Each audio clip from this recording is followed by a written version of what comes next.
સિહોરમાં rally કાઢવામાં આવે છે। મામલતદાર કચેરીએ કોળી સમાજના આગેવાનો અને વકીલો પહોંચે છે અને મામલતદારને આવેદનપત્ર આપવામાં આવે છે। કોળી સમાજના આગેવાનોની માંગ છે કે જે મુખ્ય આરોપી છે તેની સામે કાર્યવાહી કરવામાં આવે જાહેર સામે। ત્યારબાદ કોળી સમાજના ધારાસભ્ય અને સાંસદો ગાંધીનગર ખાતે આવ્યા અને મુખ્યમંત્રી સાથે બેઠક કરી અને આ કેસમાં જે મુખ્ય આરોપી છે તેની સામે કાર્યવાહી કરવામાં આવે તે પ્રકારની માંગ કરવામાં આવી। જે દિવસે મુખ્યમંત્રી સાથે કોળી સમાજના ધારાસભ્ય અને સાંસદોએ બેઠક કરી તેના થોડા જ કલાકોમાં આ કેસ માટે એસઆઈટીની રચના કરવામાં આવી। એસઆઈટીની રચના થતાં ભાવનગર રેન્જ આઈજી દ્વારા એસઆઈટીની મીટિંગ બોલાવવામાં આવી અને અત્યાર સુધીને કોળી સમાજમાં નારાજગી જોવા મળી રહી છે અને સિહોરમાં કોળી સમાજના લોકો ભેગા થાય છે, રેલી કાઢે છે અને મામલતદારને આવેદનપત્ર પાઠવે છે। પહેલા તો શું કહી રહ્યા છે કોળી સમાજના આગેવાનો તેમને સાંભળીએ।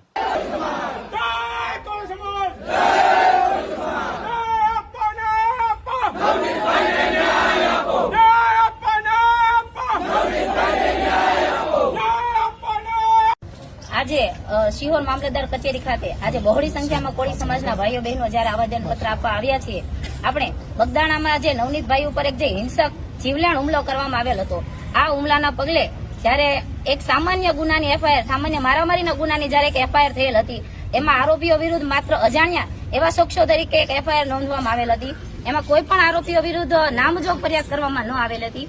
આ ઘટનાના કારણે અમારા કોળી સમાજના મુખ્ય આગેવાનો અશોકભાઈ મકવાણા, સુરેશભાઈ ચૌહાણ તથા અમારા એડવોકેટ શ્રી કિશનભાઈ મેર, આ સમગ્ર અમારી ટીમ દ્વારા આખું જે મામલાને ઉજાગર કરવામાં આવેલો, ત્યારબાદ આ મામલાની ગંભીરતાને ધ્યાનમાં લઈને અમારા મુખ્ય અખિલ ભારતીય કોળી સમાજના અધ્યક્ષ માન્ય ધારાસભ્ય શ્રી હીરાભાઈ સોલંકી દ્વારા પીડિતની મુલાકાત લઈને તેને ખાતરી આપવામાં આવેલ કે તમારા કેસમાં કોઈ પણ આરોપીઓને છોડવામાં નહીં આવે તથા તેમના આરોપીઓને કોઈ પણ જે ગંભીર ગુનામાં ગંભીર કલમોનો ઉમેરો કરવામાં આવશે અને જે પણ તપાસ અધિકારી દ્વારા જે કચાશ રાખવામાં આવશે તે અધિકારીના તાત્કાલિક ધોરણે બદલી કરવામાં આવશે અને તેમના દ્વારા બોલવામાં આવેલા તમામ શબ્દો અક્ષરશઃ ભાઈ દ્વારા પાડવામાં આવેલ છે અને તેમાં તપાસ કરનાર અધિકારીની બદલી કરવામાં આવેલી હતી। ત્યારબાદ Mahuva town PI KS Patel સાહેબની તેમાં નિમણૂક કરવામાં આવેલી, તેમના દ્વારા પણ તપાસ યોગ્ય દિશામાં ન ચાલી રહી હતી। તે બાદ માન્ય રાજ્ય સરકાર દ્વારા આપણા કોળી સમાજના 15 ધારાસભ્યો અને 3 સાંસદ સભ્યો દ્વારા જયારે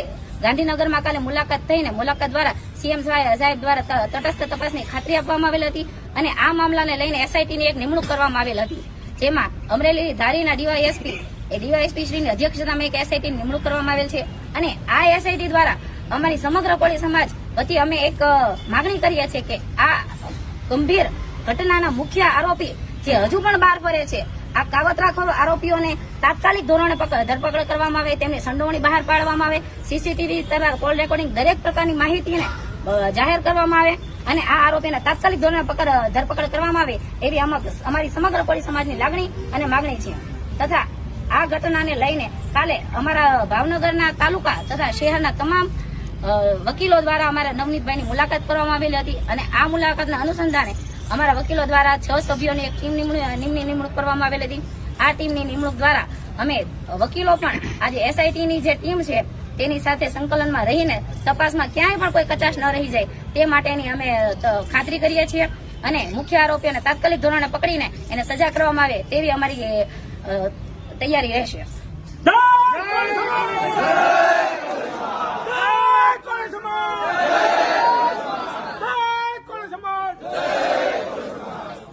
કાર્યક્રમની આભાર વિધિ ભાવનગર જિલ્લા અખિલ ભારતીય કોળી સમાજના મહામંત્રી સુરેશભાઈ ચૌહાણ કરશે અને આપ સૌનો આભાર પણ માનશે। મિત્રો, આભાર કોળી સમાજના કોઈ યુવાનનો માનવાનો થતો નથી, બધા લોકો પોતપોતાની ફરજ સમજી નિષ્ઠા સમજીને આવ્યા છે એટલે આભાર માનવાનો થતો નથી। આભાર તો હું પછી માનીશ, બાકી પેલા હું મારી મુખ્ય વાત કરવા માંગીશ। જે મહુવામાં જે ઘટના બની છે અને આપણા જે કોળી સમાજના આગેવાનને જે ઢોર મારવામાં આવ્યો છે તેની અવળા માર્ગે જે ગેરમાર્ગે તમને કહું જે તટસ્થ તપાસ ન કરી અને આરોપીને સાવરવાનો પ્રયત્ન કરનાર બગદાણાના પીએસઆઈને તાત્કાલિક ધોરણે ડિસમિસ કરવામાં આવે એવી અમારા સિહોર શહેર અને તાલુકાની માંગણી છે। તેમજ અમારા આખા સમાજને રોડે ચડેના ડીએસપી રીમાબા ઝાલા, જેને પણ તમને કહું તટસ્થ તપાસ નથી કરી અને કેસને ક્યાંક ને ક્યાંક અવળા માર્ગે લઈ ગયા છે તેની પણ બદલીને અમારે એનું પણ ફરજ મુક અમને ડિસ્મિસ કરવાની અમારી માંગણી છે. અમારે સૌની માંગણી છે. આજે અહીંયા જે મોટી સંખ્યામાં જે સોશિયલ મીડિયાના માધ્યમથી જે લોકો ઉપસ્થિત થયા છે એ સૌ મિત્રોનો હું આભાર માનું છું. સાથે સાથે જે પત્રકાર મિત્રો, જે ન્યૂઝ આવૃત્તિના તંત્રી રિપોર્ટર મિત્રો જે અહીંયા ઉપસ્થિત હતા એમનો પણ હું આભાર માનું છું. અને જ્યારે પણ સમાજની જ્યાં જરૂર પડે ત્યાં આપણે સમાજના કોઈ આગેવાન, કોઈ પણ સંગઠન, કોઈ પણ પક્ષનો કોઈ પણ પક્ષાપક્ષી રાખ્યા વગર કોઈ પણ આગેવાન એક આકલ કરે એટલે આવી સંખ્યામાં બધા જોવા બદલ આભાર. કૃપા કરીને આ વિડીયોને લાઈક કરો અને ચેનલને સબસ્ક્રાઇબ કરો.